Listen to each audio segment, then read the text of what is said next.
Então, dando sequência à nossa explicação dos conteúdos dos cursos de Kiden Reiki, agora nós vamos ver o nível 2, que se chama Okuden ou Kouki.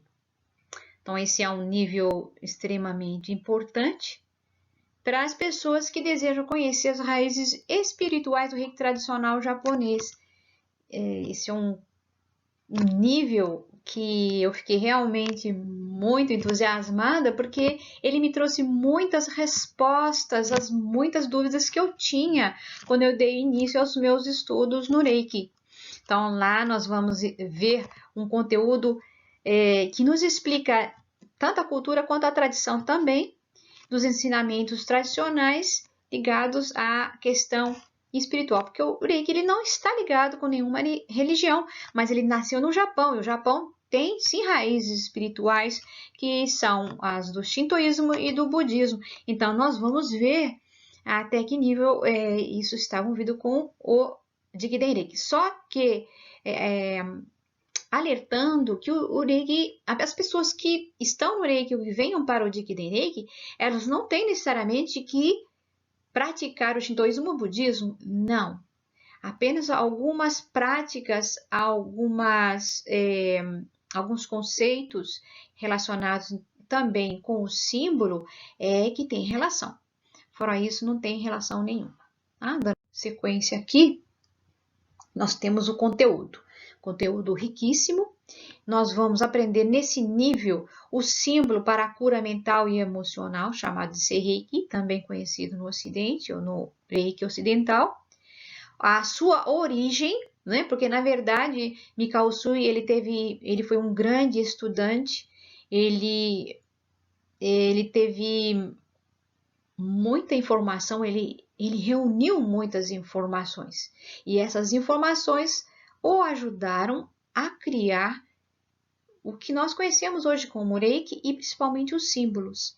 Então, o símbolo da cura mental, ele tem uma origem e ele tem um propósito. E nós utilizamos com ele o Kotodama, que literalmente seria a alma da palavra, mas na verdade é uma afirmação que nós utilizamos quando nós fazemos o tratamento.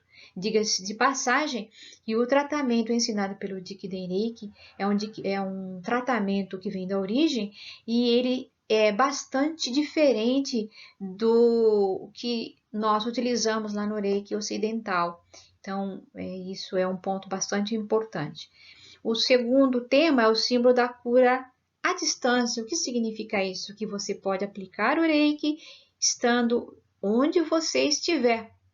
Por exemplo, se eu estou no Japão e alguém do Brasil, da minha família, me pede a aplicação, então eu faço a aplicação aqui do Japão.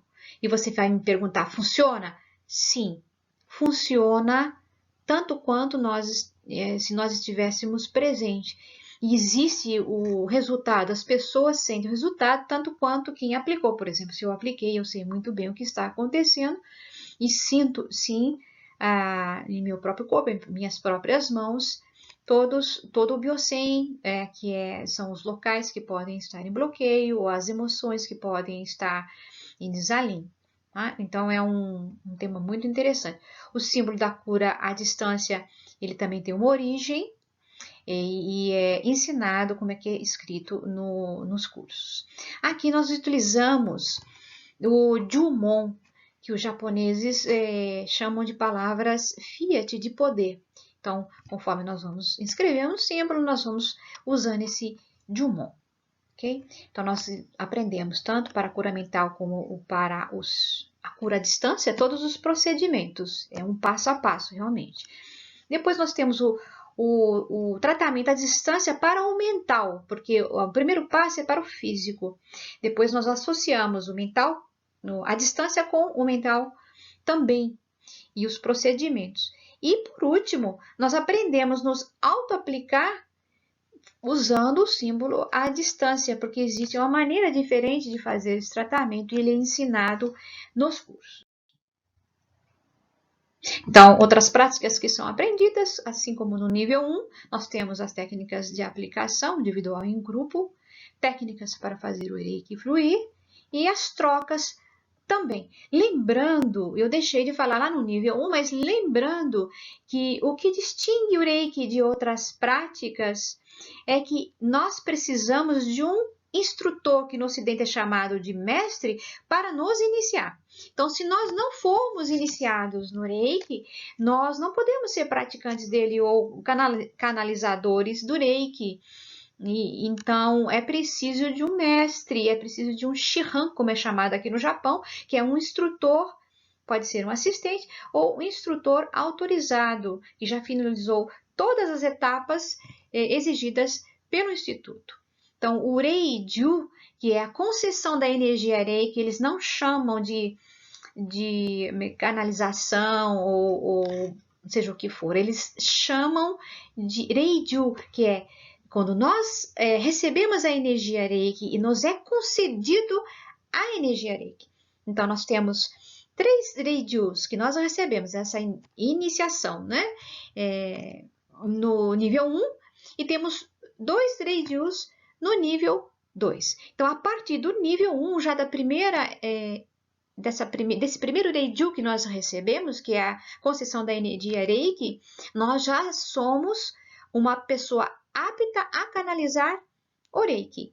Então, esse é um ponto importante dos nossos cursos. O público-alvo para o nível 2, somente aquele público que já participou do nível 1, porque o nível 1 é um pré-requisito para todos os outros níveis. Se você pertence ao Reiki ocidental, você tem que refazer os seus cursos. Por quê? Porque o Jikiden Reiki é uma linhagem diferente, é uma linhagem que resgatou as origens do Reiki tradicional japonês. Ele nem é melhor e nem pior. Ele simplesmente vem trazer, ele vem esclarecer, ele vem trazer conteúdos, esclarecer pontos que ficaram com uma interrogação nessa transição que houve do Reiki do Japão para o Ocidente. Então, é importante que a pessoa tenha o nível 1 para poder fazer o nível 2, ok? Está esclarecendo que a reciclagem, tanto do nível 1 quanto do nível 2, só podem ser feitas se a pessoa participou dos cursos de Kirin Reiki.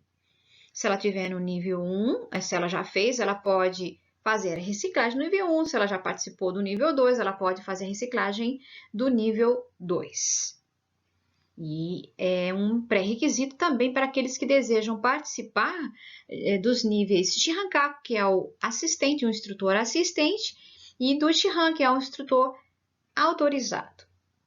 Todos são bem-vindos aos cursos de Kiden Reiki e mais informações vocês podem obter lá no meu site ou aqui mesmo no canal do YouTube.